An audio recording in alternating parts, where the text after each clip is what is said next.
Greetings from the voice of Allan Kardec. And welcome from the voice of the spirits. We are here today to take you on another audio journey through the Spirits book by Allan Kardec. We start a new chapter, Chapter 8, The Emancipation of the Soul. We will begin Sleep and Dreams, covering questions 400 to 402. Enjoy. Question 400. Does an incarnate spirit willingly stay in its corporeal envelope? That is like asking if a prisoner is happy being under lock and key. An incarnate spirit constantly aspires to freedom. The denser the envelope, the more it wants to be free of it. Question 401. During sleep, does the soul rest like the body? No, a spirit never remains inactive. During sleep, the bonds that join it to the body are loosened, and since the body does not need it while sleeping, the spirit travels through space and enters into a more direct relationship with other spirits. Question 402. How can we confirm the fact that a spirit is free during sleep? By dreams. While the body rests, the spirit enjoys more of its faculties than in the waking state. It remembers the past and sometimes foresees the future. It acquires more power and can communicate with other spirits, whether on this world or another. You frequently say, "I had a bizarre dream, a horrible dream," but there is no likelihood of it being true. You are mistaken. It is almost always a memory of places and things which you have seen or which you will see in another existence or on another occasion. Since the body is dormant, the spirit tries to break its chains in order to probe into the past and future. Poor human beings, you know so little about the most ordinary phenomena of life. You believe you are very wise, yet the most ordinary things puzzle you to no end. To the question of all children, what do we do when we sleep? What are dreams? You remain without an answer. Sleep partially frees the soul from the body. When humans sleep, they momentarily find themselves in the state which they will be in permanently after death. Spirits who quickly free themselves from matter upon death had intelligent dreams during earthly life. Such spirits, while their body is sleeping, rejoin the company of those who are more evolved. They travel with, converse with, and learn from them. They even work on projects that they find completed upon dying. From these facts, you should once more learn not to fear death, because you die daily, as a saint once stated. This applies only to more highly evolved spirits.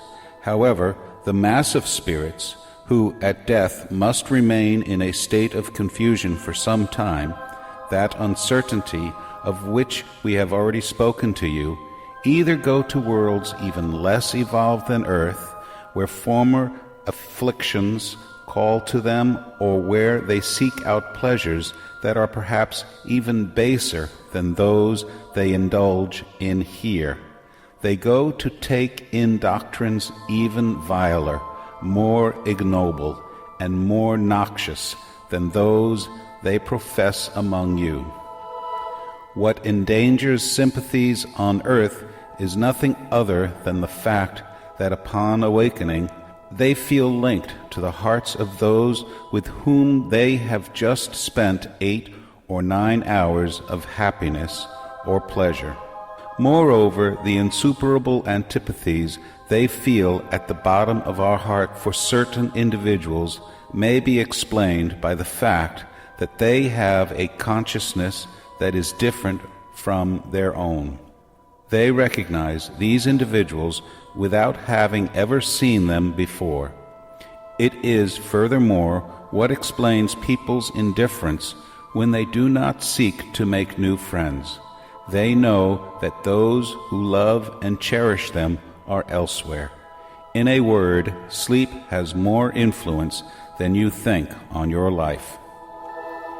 During sleep, incarnate spirits are always in touch with the spirit world, and that is what leads high-order spirits, without too much aversion, to consent to incarnate among you. During their contact with earthly vices, God grants them the freedom to re-strengthen themselves during sleep, at the source of the good, in order not to fail in their commitment to instruct others. Sleep is the door that God opens to them for contacting their friends in heaven. It is their break after work, while they await the great deliverance, the final liberation that must restore them to their true environment. A dream is the memory of what your spirit has seen during sleep. However, notice that you do not always dream, because you do not always remember what you have seen, or everything that you have seen. This happens because your soul is still under development, so that frequently you retain nothing more than the confused memory that accompanies your departure and your return, which is mixed in the memory of what you have done or what concerns you have had while awake. Otherwise, how do you explain those absurd dreams that both the wisest and the simplest individuals endure? Evil spirits also use dreams to torment weak and cowardly souls. Furthermore, you will soon see another type of dreaming develop, a type as ancient as the kind you already know about, but of which you are ignorant. It is the dream of Joan of Arc, the dream of Jacob, the dream of the Jewish prophets and certain Indian seers. This sort of dream is the remembrance of the soul entirely disengaged from the body, the memory of that other life of which I have just spoken to you. Try hard to distinguish between these two types of dreams. Among those that you remember, unless you do, you will fall into contradictions and errors that could be disastrous for your faith. Author's remarks for question 402.